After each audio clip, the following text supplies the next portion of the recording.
Good morning, students. Welcome you all to my YouTube channel, PEC Academy Kurukshetra. My dear students, today I am here to discuss the most important numerical, and this numerical I have taken from Unit 6th, Class 11th Gravitation. बड़ा ही important numerical है और इस तरह के जो numericals हैं ये आपके फाइनल एग्जाम में 3 मार्क्स के पूछ लिए जाते हैं। तो आपको इस तरह के नोमेरिकल्स अटेम्प्ट करने में प्रॉब्लम ना आए, that's why I am here making the video on this numerical and as early as possible I will upload this video on my YouTube channel PEC Academy Kurukshetra. So from there you can download the video and see and learn how we have to attempt these types of numericals if it will asked by the examiner in your final exam. बड़ा ही important numerical है and it is based on the concept of जैसा कि मैंने अपने lecture number 5, 6, 7 and 8 वहाँ पर अगर आप मेरे YouTube चैनल पर जाएंगे तो अभी मैंने लेक्चर 5, 6, 7, 8 वहाँ पर अभी अपलोड किए हैं और उसके अंदर मैंने आपको एक आर्टिकल करवाया था कि effect of height on the acceleration due to gravity. This article is in lecture number 5 और फिर लेक्चर नंबर 6 में हमने डिस्कस किया था effect of depth on acceleration due to gravity. Lecture number 7 numerical based था और लेक्चर नंबर 8 में हमने effect of shape of earth को डिस्कस किया था on acceleration due to gravity. तो वहाँ पर हमने बताया था कि acceleration due to gravity will be affected, means अगर आप अर्थ की सरफेस से एक पर्टिकुलर हाइट h के ऊपर जाएंगे your gravity acceleration due to gravity will be affected, it will decrease.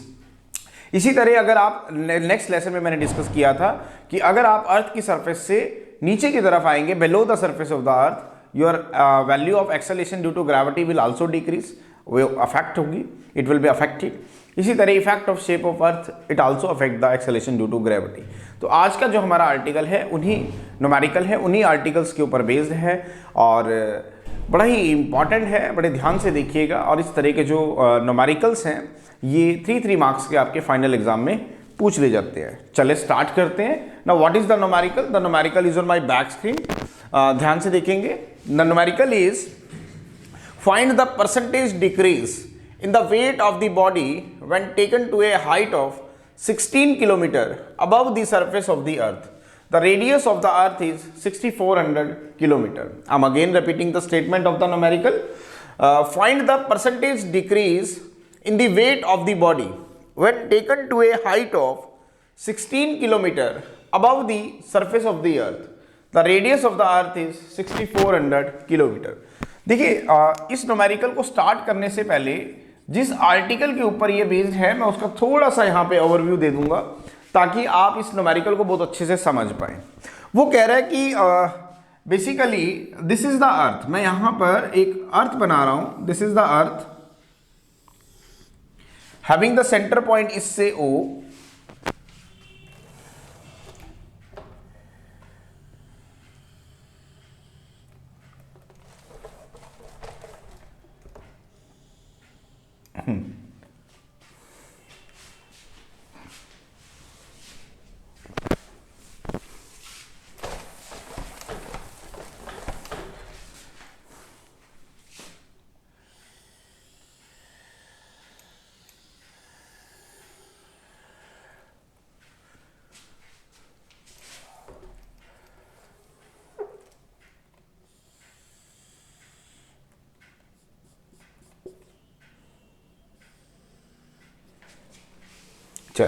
This is the earth having the centre point इससे O and radius इससे R।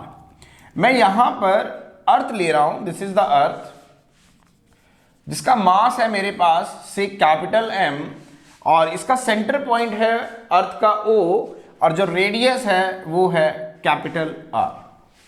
अब अगर हम अर्थ के सरफेस के ऊपर बात करें, this is the point A, तो यहां पर आपकी एक्सेलरेशन ड्यू टू ग्रेविटी है से G, जिसकी वैल्यू है 9.8 मीटर पर सेकेंड स्क्वायर। लेकिन अगर हम अर्थ की सरफेस से ऊपर जाएंगे, मींस मैं इस B पॉइंट के ऊपर आता हूं और ये पॉइंट B यहां से कितनी हाइट है अर्थ की सरफेस से H हाइट के ऊपर है। तो यहां पर अगर हम चेक करेंगे योर ग्रेविटी विल बी से G डैश। दोबारा सुनेंगे, न्यूमेरिकल को स्टार्ट करने से पहले जिस आर्टिकल के ऊपर ये बेस्ड है मैं उस आर्टिकल का एक ओवरव्यू यहाँ दूंगा ताकि आप इस न्यूमेरिकल को अच्छे से समझ पाए। आर्टिकल है ये जिसके ऊपर ये न्यूमेरिकल बेस्ड है, effect of height on acceleration due to gravity. ये मैं आप कंप्लीट वीडियो में इसका अपलोड कर चुका हूँ लेक्शन नंबर 5 में, आप वहाँ से इसे देख सकते हैं। उसी का ही यहाँ ओवरव्यू दिया जा रहा है कि ये एक अर्थ है, this is the earth having the centre point इससे O। अर्थ का जो सेंटर पॉइंट है वो है O और इस अर्थ का जो रेडियस है वो है कैपिटल R और अर्थ का जो मास है दैट इज कैपिटल M। अब अर्थ की सरफेस पे अगर हम बात करें मींस एट पॉइंट A पे बात करें तो you know what is the value of acceleration due to gravity, say small g। यहां पर जो एक्सेलरेशन ड्यू टू ग्रेविटी है वो है स्मॉल g 9.8 मीटर पर सेकेंड स्क्वायर। लेकिन जैसे ही आप अर्थ की सरफेस से एक पर्टिकुलर हाइट h के ऊपर जाएंगे, मींस अगर आप अर्थ की सरफेस से एक हाइट h पे जा रहे हैं, suppose you have to at a point B which is at a height say h above the surface of the earth, then your gravity will be affected। यहां पर आपकी ग्रेविटी पहले जैसी नहीं रहेगी। मैं मान लेता हूं कि let g dash be the value of the gravity at this point B at a height say h above the surface of the earth। तो यहां पर जो ग्रेविटी है it will be affected, it means इसकी value जो है अब पहले जैसी नहीं रही, it will decrease। और इस ग्रेविटी में that is the apparent gravity and that is the actual gravity, this is called apparent gravity, apparent gravity and this is called actual gravity जिसकी वैल्यू है 9.8 मीटर पर सेकेंड स्क्वायर। तो यहां पे जो g डैश है उसकी वैल्यू है g dash is equal to g 1 minus 2h by r, means your gravity will decrease. और उसमें और एक्चुअल ग्रेविटी में ये रिलेशन था जो हमने डिस्कस किया था। जो हमारा न्यूमेरिकल है वो इसी रिजल्ट के ऊपर बेस्ड है। वो क्या कह रहा है, find the percentage decrease in the weight of the body when taken to a height of 16 kilometre above the surface of the earth. The radius of the earth is 6400 kilometre. वो कह रहा है कि अर्थ है, दिस इज द अर्थ जिसका centre point है O और radius है R। नाउ रेडियस कितनी गिवन है आपको, 6400 किलोमीटर। वो कह रहा है कि अर्थ की सरफेस के ऊपर जो आपका वेट है बॉडी का, मैं यहां पर एक बॉडी रख रहा हूं, suppose this is the body जिसका मास है मेरे पास small m।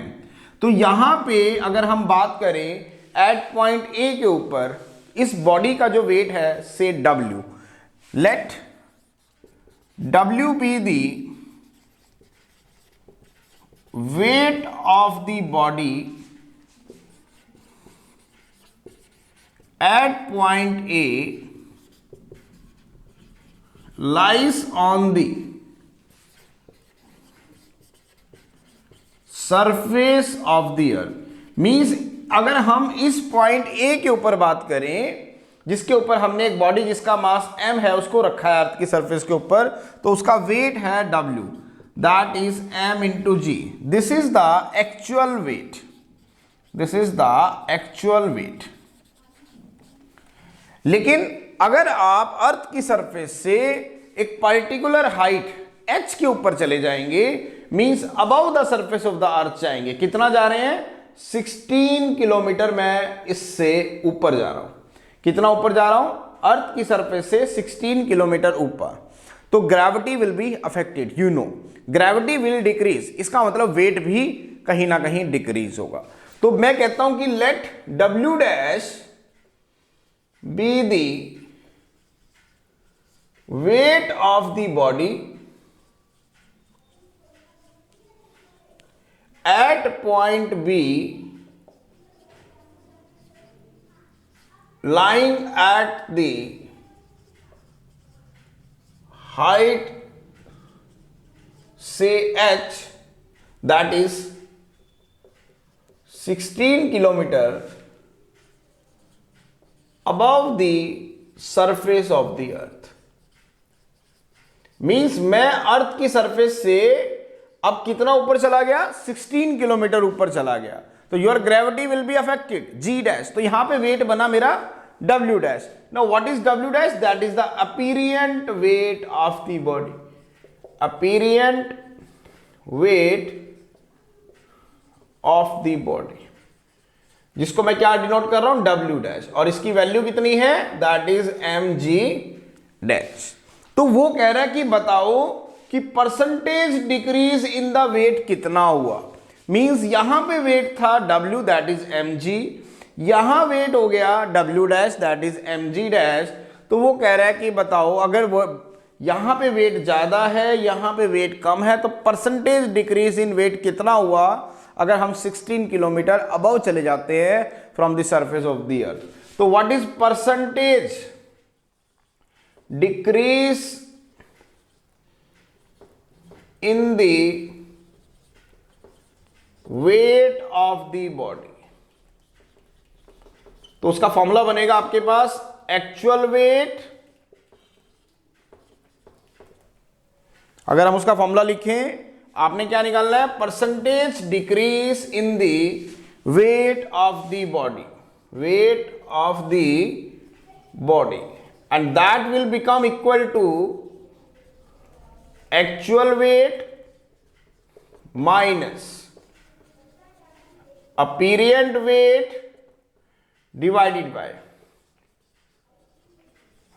Actual weight into 100। तो हमने क्या निकालना था, परसेंटेज डिक्रीज इन वेट। तो फॉर्मूला बनेगा actual weight minus apparent weight divided by actual weight into 100। Now what is the actual weight, that is mg, what is the apparent wait, that is mg dash, that is mg into 100. This is the equation number 1. This is the percentage decrease in the weight of the body. तो percentage decrease in the weight of the body का जो formula आया आपके सामने वो है आपके पास mg dash, mg minus mg dash by mg into 100। अब हमें इसकी वैल्यू निकाल के इक्वेशन नंबर 1 में पुट करनी है। तो कैसे करेंगे, you know that g dash is equal to, आपके पास जो g डैश है वो कितना है, g into 1 minus 2h bye r, multiply करेंगे दोनों साइड m से, तो that is mg dash is equal to mg 1 minus 2h bye r। तो mg dash by mg is equal to 1 minus 2h bye r। तो एक काम करेंगे, mg dash upon mg को इधर ले जाएंगे, 2h बाय r को इधर लाएंगे, तो that is 2h bye r is equal to 1 minus mg dash upon mg। तो करें 2h bye r is equal to mg minus mg dash divided by mg। तो पुट करें mg minus mg dash upon mg की value को यहां पर put करेंगे, ध्यान से देखें, mg minus mg dash upon mg की वैल्यू कितनी आई, 2h बाय r। तो put the value in here, it comes out to be 2h bye r into 100। What is h, that is 16 kilometre. h कितना है आपके पास, 16 kilometre, 1 kilometre में 1000 metre, तो 10 की power 3 divided by radius of the earth is 6400 kilometre, 1 kilometre में 1000, 2 पहले से था तो 10 की पावर 5 इंटू 100। अब इसको सॉल्व करेंगे तो 10 की पावर 3 और 2 10 की पावर 5, 10 की पावर 5 कट जाएगा। Now 16 and 2 that is 32, that is 1 by 2, it means 0.5%. So what is the percentage decrease in the weight of the body if you have to take the body at a height say h which is 16 kilometer above the surface of the earth, that is 0.5%. Means अगर हम अर्थ की surface से body को एक particular height h जो कि 16 kilometre है above the surface of the अर्थ वहां पे लेके जाते हैं, तो डेफिनेटली उसके वेट में एक डिक्रीज आएगा। तो वो जो परसेंटेज डिक्रीज इन वेट है that is 0.5%। So this is the numerical which is based on the article on effect of height on the acceleration due to gravity. बड़ा ही इंपॉर्टेंट ये न्यूमेरिकल था, और पेपर में जो इस तरह के न्यूमेरिकल्स हैं ये 3 मार्क्स के आपके फाइनल एग्जाम में डेफिनेटली आस्क किए जाते हैं। PA2 में भी आपको देखने को ये मिल सकते हैं। तो प्लीज़ इस तरह के जो न्यूमेरिकल्स हैं इसकी प्रैक्टिस ज़रूर करें, सो दैट अगर ये फाइनल एग्जाम में एग्जामिनर के द्वारा आस्क किए जाएं तो आप इन्हें अच्छे से अटेम्प्ट कर पाएँ। So at last my dear students, again I am saying, if you like my videos, like my work, like my effort, then please don't be forget to subscribe my channel. My channel is PEC Academy Kurukshetra. तो अंत में मेरे प्यारे विद्यार्थियों, अगर आपको मेरा काम पसंद आ रहा हो, मेरे वीडियोस, मेरा चैनल, मेरे एफर्ट्स अगर आपकी प्रॉब्लम को सॉर्ट आउट करने में आपकी हेल्प कर रहे हो, तो प्लीज़ मेरे चैनल को सब्सक्राइब जरूर करें। My channel is PEC Academy Kurukshetra. धन्यवाद। जय श्री कृष्णा, जय गुरु जी।